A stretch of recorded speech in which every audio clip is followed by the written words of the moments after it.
Olá, meus companheiros de leitura, tudo bem com vocês? 11 de março e a gente aqui na nossa quarta-feira egípcia. Como vocês estão? Passaram bem a semana? Quero deixar o meu beijo, o meu abraço bem forte para todo mundo que está aqui acompanhando essa leitura incrível por mais uma semana. A gente tá... Não estamos na metade do livro ainda, falta muito para a metade do livro. Mas eu estou bem feliz com vocês me acompanhando. Então, muito obrigada por vocês estarem aqui. E vamos para o nosso bloco de capítulos de hoje. Capítulo 21. Merneptah e Zete a Bela viviam momentos felizes no pequeno palácio do Lugar da Verdade. Longe da corte, dos bajuladores e dos solicitantes, o casal real celebrava os ritos, visitava os ateliês, convidava para sua mesa o mestre de obras, a mulher sábia, o escriba da tumba e o chefe da equipe da esquerda, para ouvi-los falar dos trabalhos e de como transcorriam os dias na confraria. Kenhir mostrava-se inesgotável ao contar a história da comunidade e fez o monarca rir por diversas vezes ao lembrar as excentricidades dos artesãos. O desabrochar das flores em certas épocas do ano e os motivos de ausência ao trabalho que ele examinava um por um com a maior severidade. As musicistas de Hathor tocaram para o casal real, que se interessou pelas técnicas das especialistas e foi ao lugar onde seria construído o Templo de Milhões de Anos de Merneptah. Nefer levou Izete a Bela ao Vale das Rainhas para mostrar-lhe o lugar da sua morada eterna, magicamente ligada à do faraó. No banquete que celebrava a memória dos reis que haviam protegido a confraria, o vizir, com a fisionomia sombria, apresentou-se diante do monarca. Posso falar-vos em particular, majestade? Não pode esperar o fim do jantar? Gostaria de ouvir a vossa opinião o mais rápido possível, para transmitir imediatamente as instruções para a capital. A conversa durou um longo tempo. Quando Merneptah voltou, estava com a fisionomia preocupada. Amanhã voltarei para Pi-Ramsés, ele anunciou.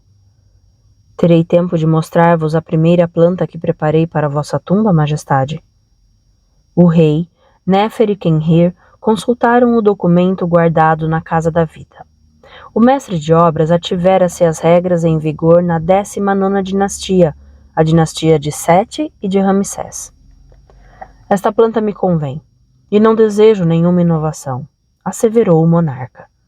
Em relação à escolha dos textos e das figuras, e sua divisão nas paredes, deve mandar-me outras plantas, bem detalhadas.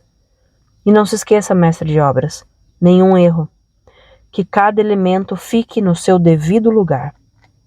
Nefer sabia que uma tumba real não se parecia com nenhum outro monumento e que deveria ser concebida como um forno alquímico cujo fogo produzisse a eternidade. Inspirando-se no exemplo dos seus antecessores e assimilando todas as dimensões da ciência sagrada, Silencioso deveria compor uma divisão sem nenhuma desarmonia.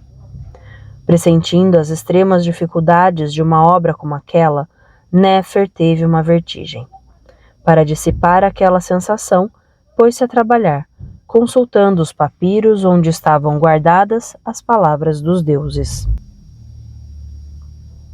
Sobrecarregado de trabalho, Merry tinha de dividir seu tempo entre 2 escritórios, o do quartel-general das Forças Armadas, na margem leste, e o da administração, na margem oeste. Tanto num caso como no outro, ele exigira que os locais fossem repintados e luxuosamente mobiliados. Como o trabalho não andava suficientemente rápido, pedira mais operários. Feita de transferências de uma margem para outra, de encontros, de estudos de dossiês, de tomadas de decisões, aquela vida trepidante convinha perfeitamente a Merry, cuja energia parecia inesgotável.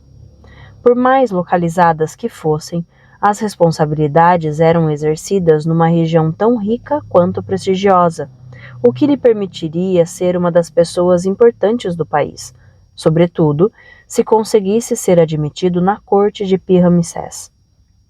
Obrigado a ter sucesso nas suas funções oficiais, a fim de adquirir a estatura de um estadista, Merry aparecia como um daqueles autodignitários satisfeitos consigo mesmos e com sua fortuna. Quem duvidaria do seu verdadeiro objetivo? Um oficial superior saudou-o. General, o senhor está sendo chamado com urgência na embaixada. Algum incidente? Parece que o rei se prepara para deixar Tebas. Todas as forças de segurança devem estar a postos. Vou providenciar imediatamente. De fato, a flotilha real não demoraria a levantar âncora. Merry tomou as disposições necessárias para manter os curiosos afastados. Ele se inclinou diante do rei quando este embarcou com a fisionomia preocupada.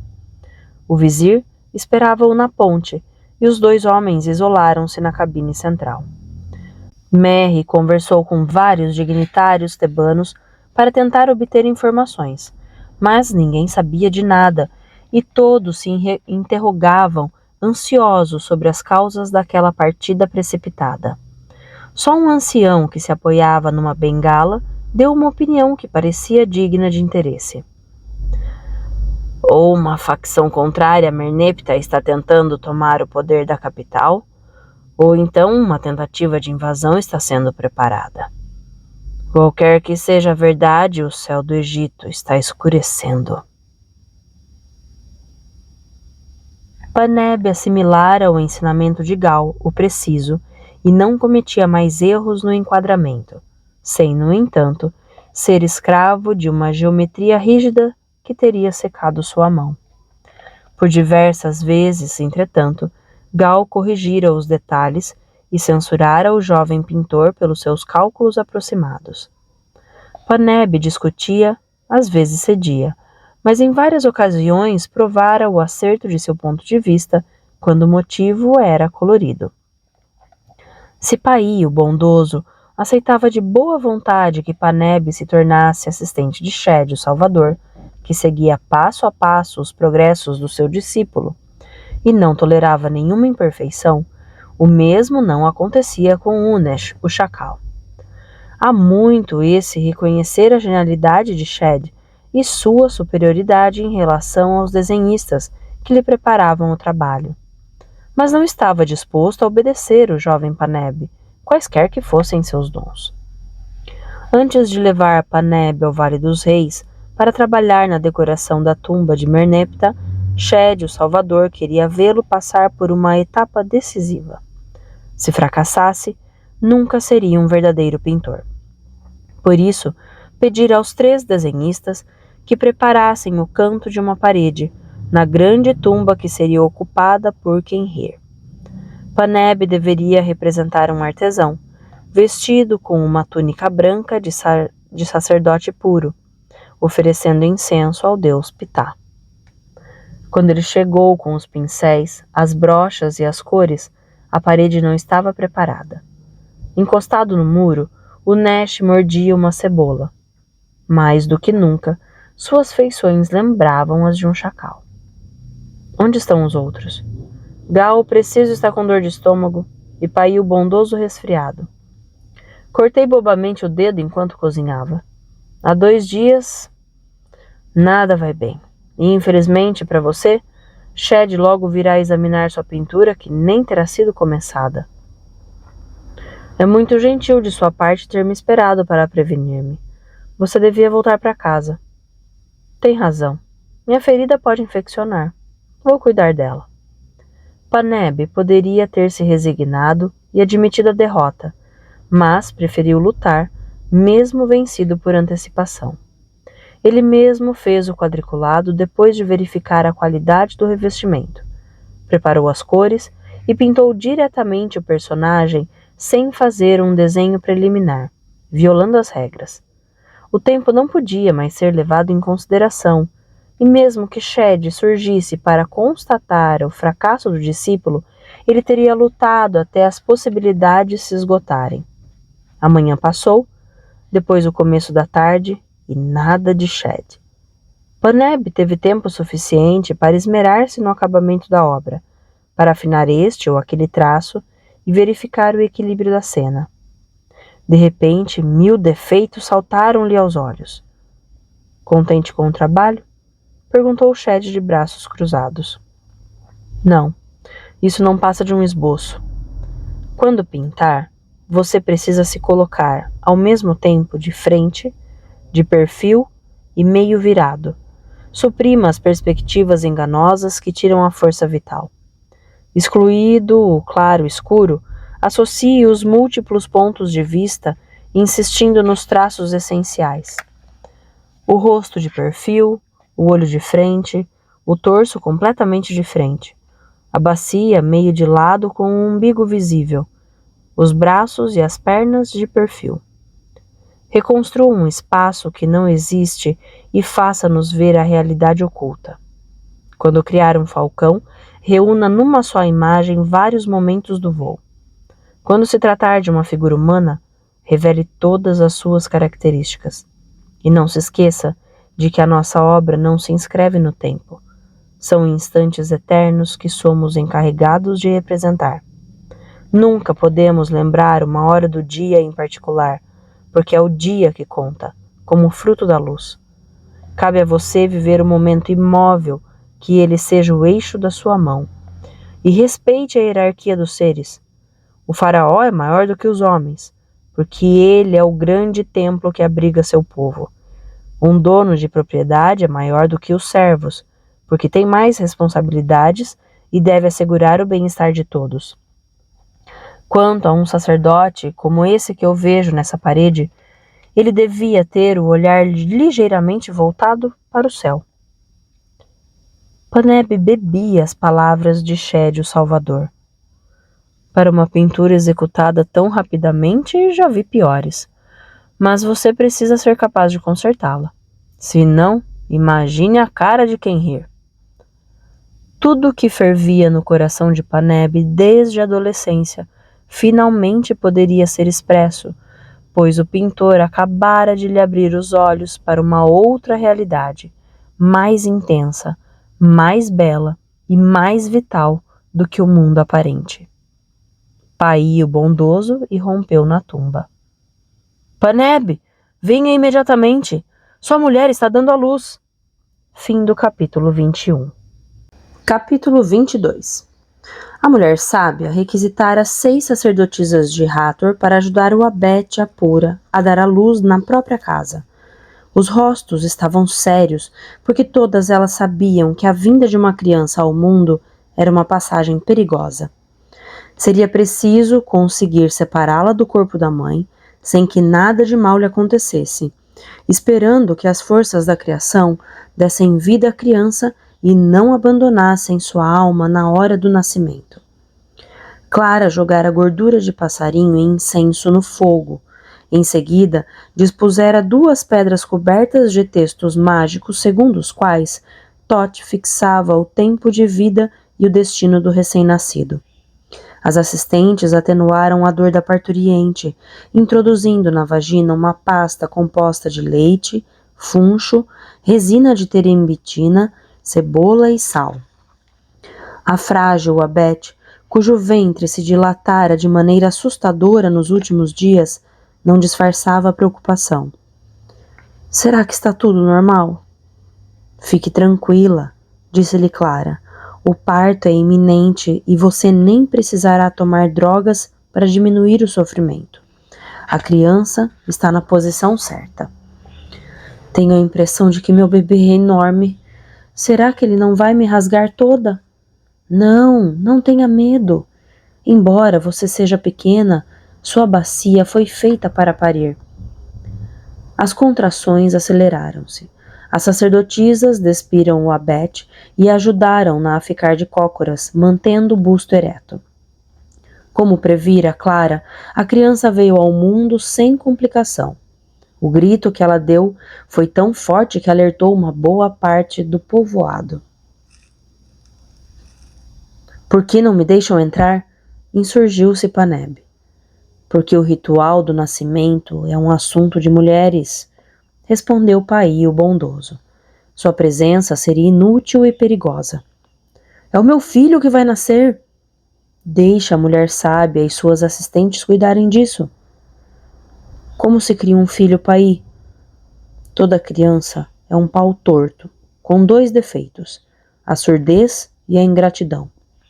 É preciso, o mais rápido possível, abrir o ouvido que ela tem nas costas, falar dos seus deveres, fazê-la compreender tudo o que deve a seus pais e ensinar-lhe o respeito ao próximo. E então, ela começará a ficar reta e poderá ser educada. Nota de rodapé. Abrir o ouvido que ela tem nas costas.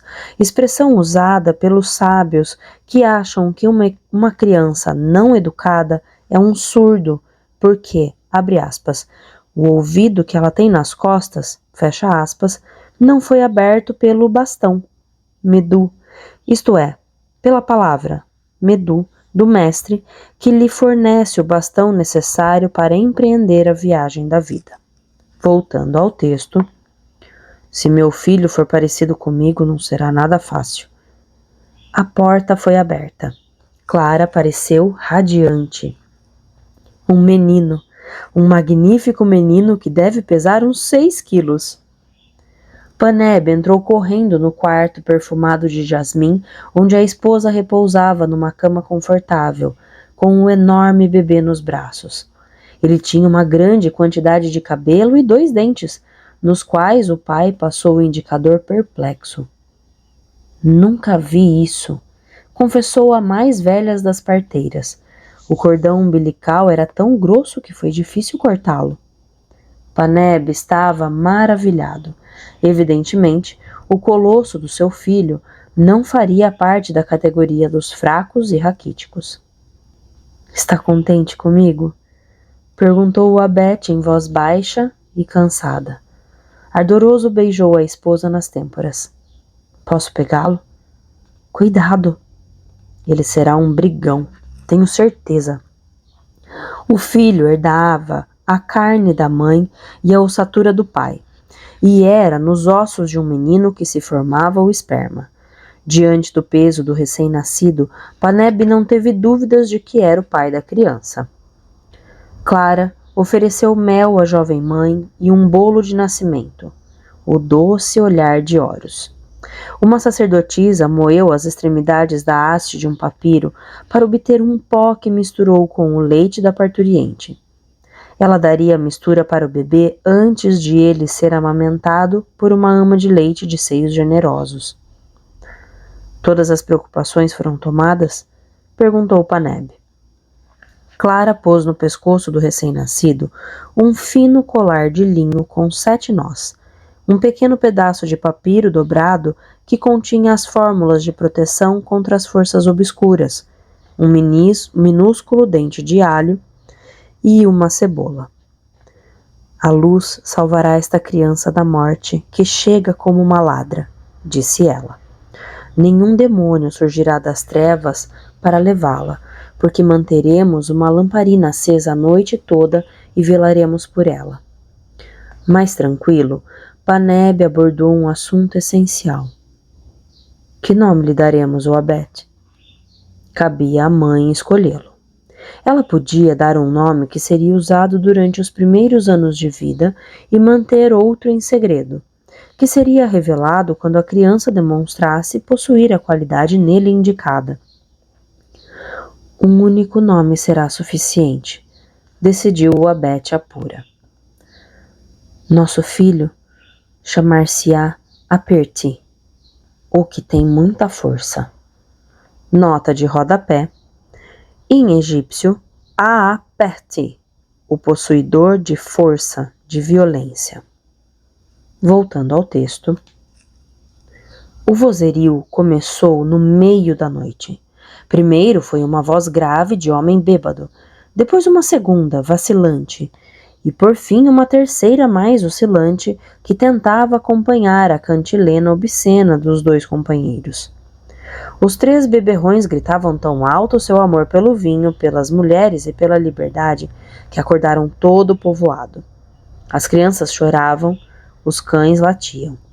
Exasperada, a esposa de Paí, o bondoso, saiu para identificar os causadores da perturbação e mandar que se calassem. Qual não foi sua surpresa ao dar com o marido, cambaleante, pendurado no braço de Paneb, bem como o escultor Renupé, o jovial, incapaz de se manter de pé sem a ajuda do jovem colosso. Em pânico ao ver a mulher, Paí estatelou-se no chão. Eu posso explicar. Comemoramos o nascimento do filho de Paneb e... Venha imediatamente para casa! Somos homens livres, declarou com orgulho Renupé o jovial, e ainda não acabamos de festejar.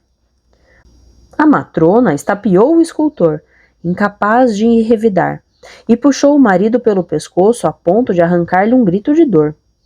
Paneb estourou na risada, recomeçou a cantar enquanto esvaziava outro cântaro de vinho. Ele parou diante da casa de turquesa. Uma ideia divertida passou-lhe pela cabeça. Essa ideia deixaria o povoado deslumbrado e provaria seu talento.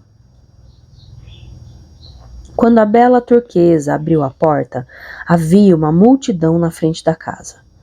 Todos admiravam o retrato de corpo inteiro da amante que Paneb, adormecido no meio da rua, fizera. Ele a desenhara nua, tocando alaúde. A única roupa era um delicado cinto de pérolas, cuja largura só servia para destacar as formas admiráveis da jovem. Os comentários espocavam e não eram elogiosos. Nacht já começava a pagar a obra escandalosa e Paneb era acusado de bebedeira e de ter o coração quente demais. Sabem que delito ele ousou cometer? Bradou uma sacerdotisa. Roubou o vinho das mesas de oferendas destinadas aos mortos. Pare de inventar idiotices, interveio turquesa. Tudo que Paneb bebeu saiu da minha adega. Só uma pessoa poderia ficar ofendida com a pintura. Eu, e não fiquei. Festejar é algum crime? Dessa maneira é, objetou a esposa de Paí o bondoso. Até hoje o povoado viveu tranquilo, e não é um exaltado Paneb que vai quebrar essa tranquilidade. Você nunca foi jovem? Perguntou-lhe turquesa. Nunca me embebedei até perder a consciência e orgulho-me disso. Esse vagabundo não merece nenhuma indulgência. Shed, o Salvador, aproximou-se, como sempre estava perfumado e impecavelmente barbeado. Não se esqueçam de que ele é meu assistente e que um trabalho considerável espera por ele. Da minha parte, acho que esse incidente deve ser esquecido. Os moradores do povoado iniciaram um veemente debate, e a conclusão impôs-se, pedida por Casá, o Cordame. Vamos apelar para o mestre de obras? Ele encontrará uma solução. Néfer, o silencioso, que trabalhara até tarde na planta da tumba de Merneptah, acabara de chegar ao local da confusão. Diante do acúmulo de testemunhos contraditórios, o mestre de obras achou difícil formar uma opinião. Breve e precisa, a intervenção de turquesa esclareceu. Dispersem-se, ordenou ele, e deixem-me a sós com Paneb. Diante da fisionomia enfurecida de silencioso, a esposa de Paí o bondoso teve certeza de que o baderneiro passaria por maus momentos. Com uma taça de barro cozido, o mestre de obras pegou um pouco de água na grande jarra e aspergiu o rosto de Paneb, que não havia sido perturbado no seu sono pelo vozerio. Ardoroso acordou imediatamente e impertigou-se, pronto para se defender. Quem ousou? Seu chefe de equipe, Paneb, a quem você deve respeito e obediência. Fim do capítulo 22. Capítulo 23. Apesar da dor de cabeça, Paneb levantou-se e encostou-se na parede da casa de turquesa. Por que apagaram o retrato? Indignou-se ele. Porque as fachadas das nossas casas precisam ser brancas. Lembre-se, foi você mesmo quem as restaurou. Não pode admitir que sejam maculadas por grafites. Paneb jogou o pincel para cima. Quero conquistar o céu, as estrelas e toda a terra, captá-los na minha pintura, mostrar a realidade mais secreta, torná-la vibrante e quente como o corpo de uma mulher amorosa. E vou pintar onde eu quiser, até mesmo na parede de uma casa. Não, Paneb. O olhar ainda vacilante do jovem colosso ousou desafiar silencioso. Como não? Não é você quem vai ditar a minha conduta. Sou o seu chefe de equipe e tenho poder para excluí-lo da confraria por falta grave. Recusar-se a obedecer ao mestre de obras é uma delas. A ameaça fez com que Ardoroso ficasse sóbrio. Você não está falando sério. Muito sério. Quaisquer que sejam os fatos que nos atinjam, felizes ou infelizes, não temos o direito de nos comportarmos como profanos e devemos mostrar-nos dignos da confraria. Por isso a sua atitude é inaceitável. Em outras palavras, você não é mais meu amigo. A colmeia é mais importante do que a abelha, Paneb. Também é mais importante do que a relação entre amigos e as preferências pessoais. É você quem me leva a agir como mestre de obras, por mais que me custe, não fugirei do dever. Ardoroso cerrou os punhos. A figura da musicista nua foi apagada. A parede da casa voltou a ser branca. O que há mais para censurar-me? Bebedeira, tumulto, falta de autodomínio. Quando será que você vai entender que trabalha na grande obra? Esse é o seu trabalho. Eu sou apenas o assistente de Shed, o Salvador. Está enganado, Paneb. Todos os habitantes deste povoado, em graus diversos, vivem a mesma aventura. Quaisquer que sejam os seus dons, eu não o autorizarei a usá-los sozinho. Ardoroso percebeu que Silencioso não brincava. Você sabe o que ferve no meu íntimo? Posso pintar dezenas de moradas eternas sem me cansar. Desejo que assim seja. Enquanto isso, ou você aceita a sanção, ou deixa o lugar da verdade. Paneb deu as costas ao seu juiz. Essa sanção será infamante? Você não me conhece bem, pintor assistente. Mesmo uma sanção precisa ter alguma utilidade para a confraria. Merry trabalhava rápido e bem.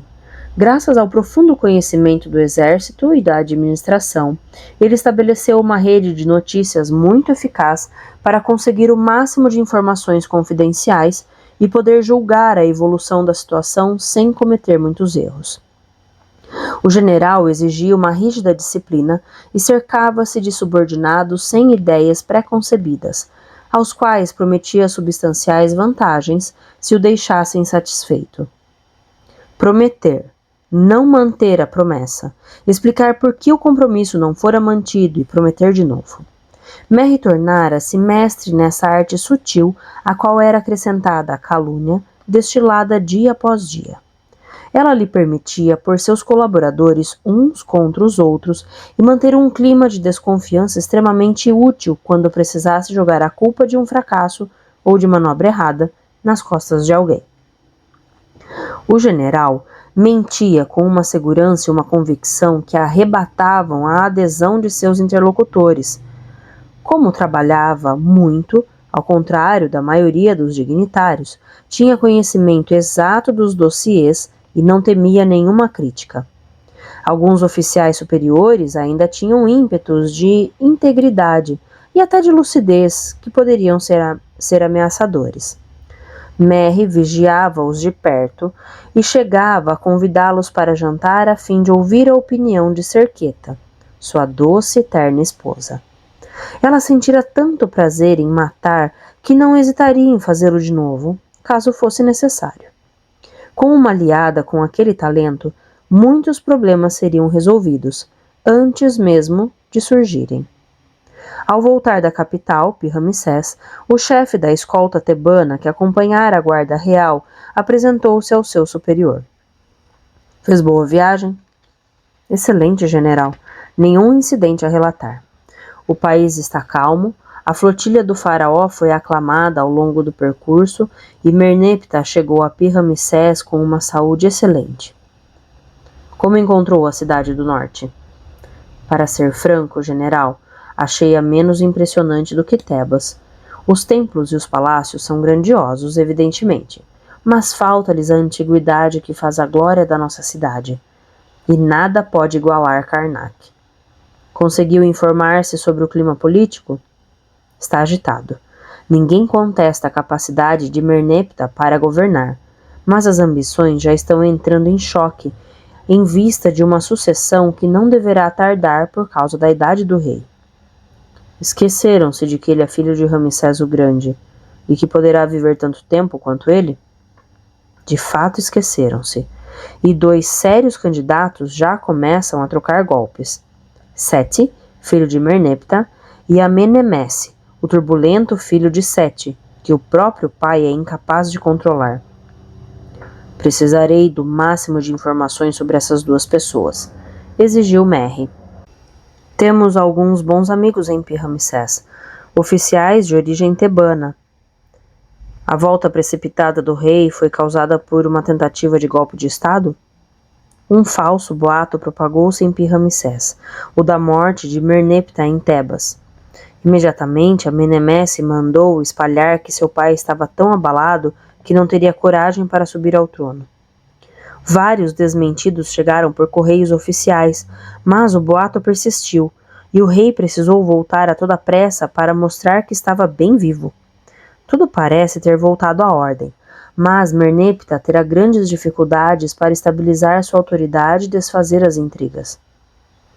Por isso que ele faz tanta questão da submissão absoluta da região tebana, pensou Merry.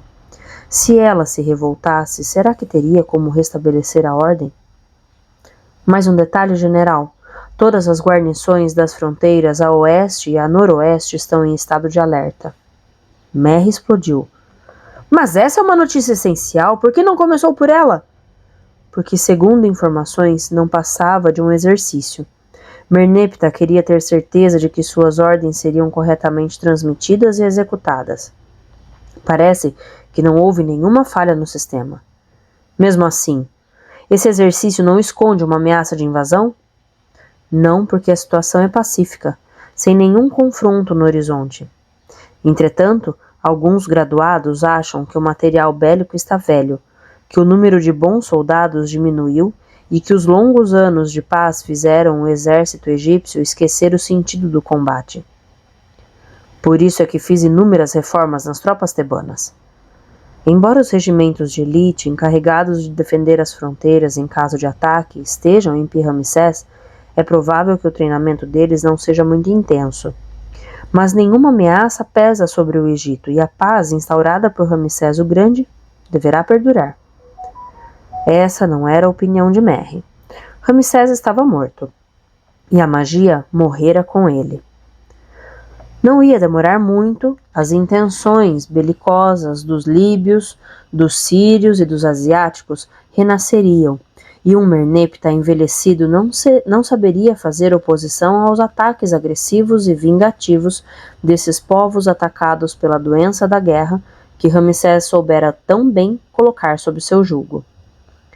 Merry deveria saber usar da melhor maneira possível os últimos anos de paz para tornar o exército tebano ainda mais poderoso.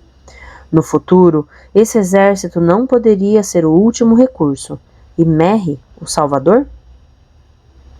O que dizem da rainha? Perguntou o general. Ela é fiel ao marido, e eles não têm nenhum motivo de discordância. O casal é bem sólido, e Merneptah nunca mostrou o menor interesse pelas jovens beldades que desfilam pela corte. Sua austeridade natural levou-o a ser um trabalhador assíduo e raramente honrou um banquete com sua presença. Agora que ele é rei e que o peso das suas responsabilidades aumentou, é fácil imaginar que ele não se permitirá nem o prazer de um passeio de barco nos pântanos. É pena, avaliou Merry. Uma rainha medíocre e pérfida poderia ser manipulada com algum proveito. E a casa da rainha? Izete, a bela, dirige seu pessoal com um punho de ferro. Na realidade, ela controlava essa casa há muitos anos, com a aprovação de Ramsés. E há muito tempo, nenhum escândalo surge na corte. A esposa de Merneptah tem uma reputação de excelente administradora e ninguém ousaria abusar. Aos olhos de Merry, esse relatório apresentava muitos pontos positivos que ele deveria estar preparado para explorar, dependendo da situação. Mas esse oportunismo não lhe era suficiente. Deveria descobrir novas falhas ou aumentar as que já existiam. E responder a uma pergunta muito delicada: que atitude adotar em relação ao lugar da verdade? Fim do capítulo 23. Capítulo 24. O chefe Sobek amava a profissão e era um bom policial. E como todo bom policial, tinha um sentido agudo do perigo. Acontece que sentia esse perigo bem perto dele, no próprio lugar da verdade. 10 anos de investigações infrutíferas não haviam embotado seu desejo de descobrir o assassino do policial núbio e o homem que quisera prejudicar Néfer o silencioso. Obsedante, a mesma hipótese voltava sempre. O monstro estava escondido no povoado e pertencia à equipe chefiada por Néfer. Será que com a morte de Ramsés e a nomeação de Silencioso como mestre de obras, o criminoso resolvera ficar quieto para sempre? Sobek não acreditava nisso. Paciente e determinado, esse demônio ia atrás de um objetivo específico. Mais do que nunca, Néfer corria perigo. E o traidor certamente tinha cúmplices do lado de fora, como esse Abre que não se matara, mas foi eliminado para não falar. Abre, administrador-chefe da margem oeste, designado como protetor do lugar da verdade. Haveria melhor maneira de sublinhar a extensão do perigo? A morte dele suprimia uma pista importante, mas talvez Sobek conseguisse juntar as pontas do complô se ele identificasse o artesão que traíra o juramento. Por isso, o núbio tomara uma decisão que não comunicaria a ninguém. Usando de todos os meios de que dispunha, seguiria de perto todos os membros da equipe da direita. Se um animal imundo nela se escondia, acabaria cometendo algum erro. Só assim teria sucesso e não deixaria passar a oportunidade. Chefe, avisou um de seus homens. O burro chegou. Burro? Que burro? Bem, parece que é aquele que o senhor encomendou. Ah, sim, é verdade. Diga ao vendedor que pagarei durante a semana. Sobek ouviu os relatórios dos guardas núbios que não assinalaram nenhum incidente. O Vale dos Reis estava bem vigiado e nenhum suspeito tentara aproximar-se.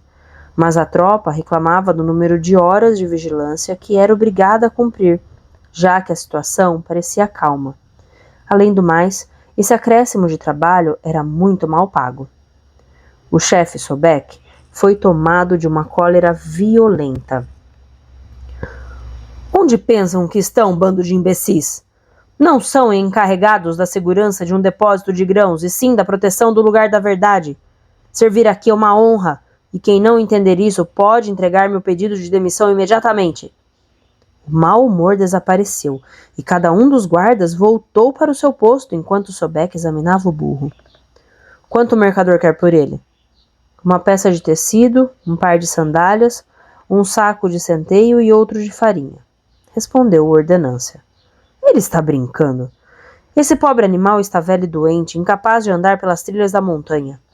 Que ele seja levado para um palmeiral onde terminará calmamente os seus dias.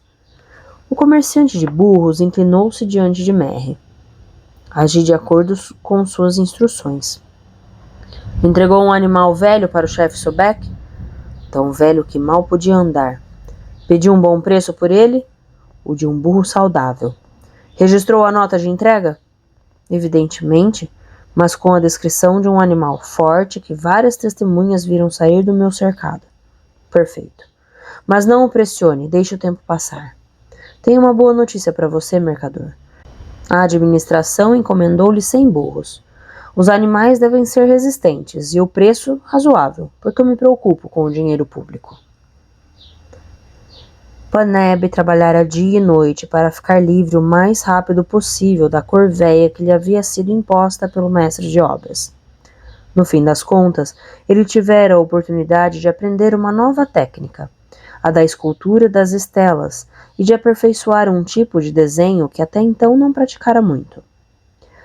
Como o vinho que tirara de turquesa era excelente, A ressaca do jovem colosso não durou muito tempo, e como Asperte se portava muito bem, igual a mãe, Paneb não lamentou, nem por um minuto, a pequena festa que continuava a despertar a reprovação do povoado.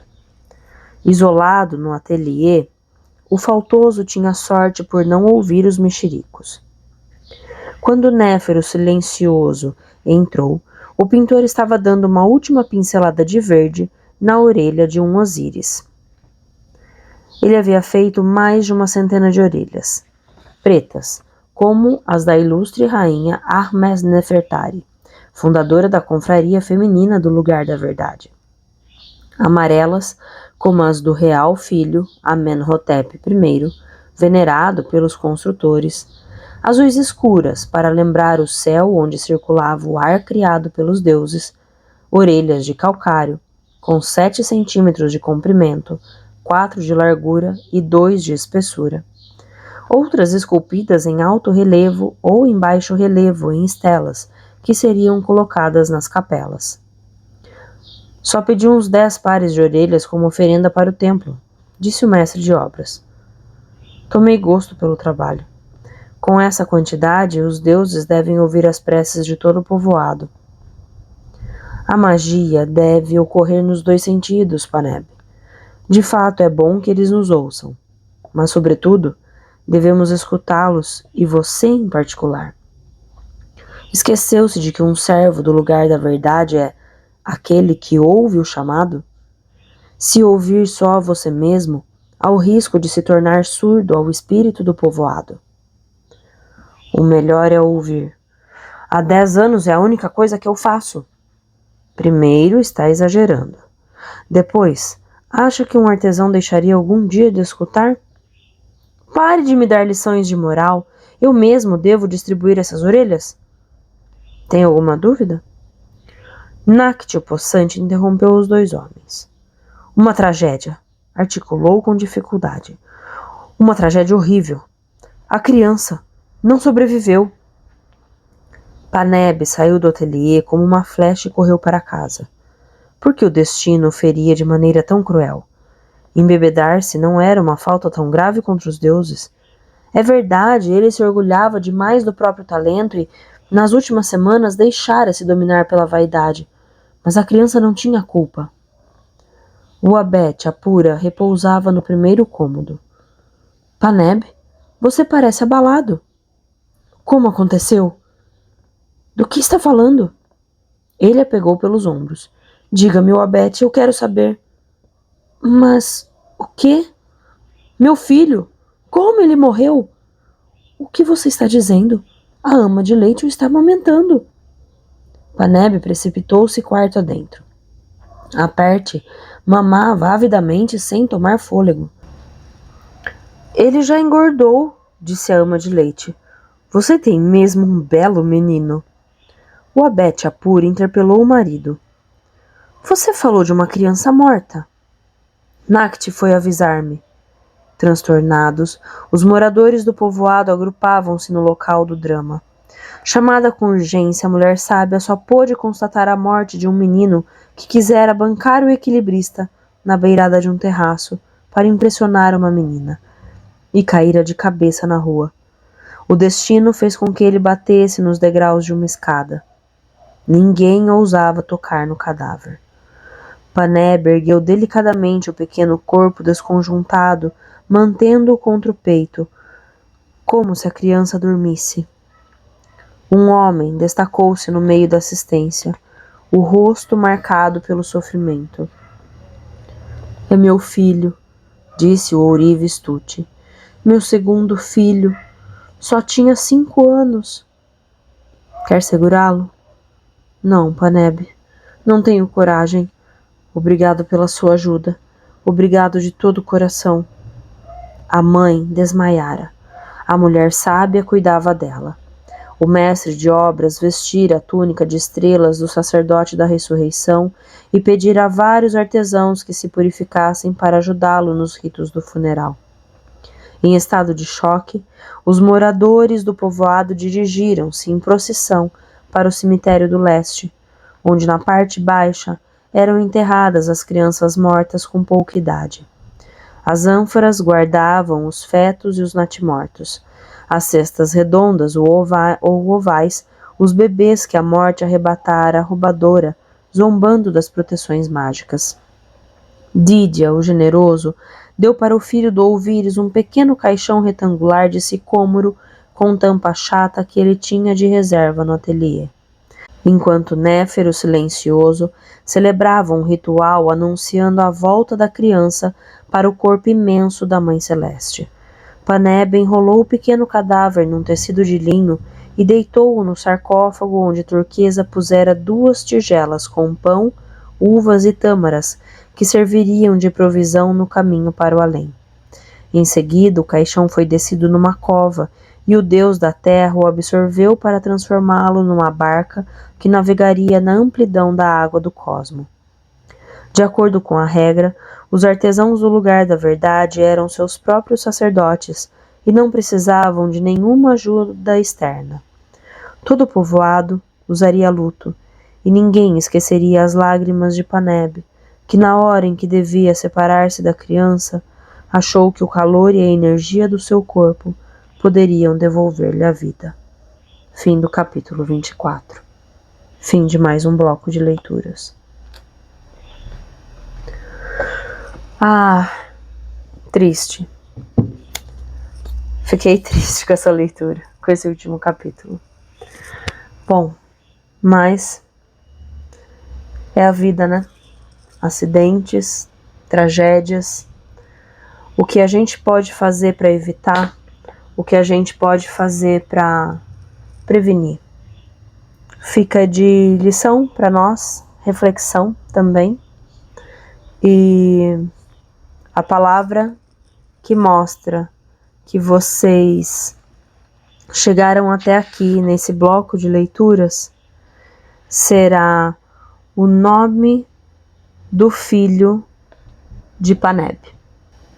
Aperte. Um grande beijo para vocês. A gente se encontra na próxima semana com mais um bloco de capítulos. Até lá. Tchau!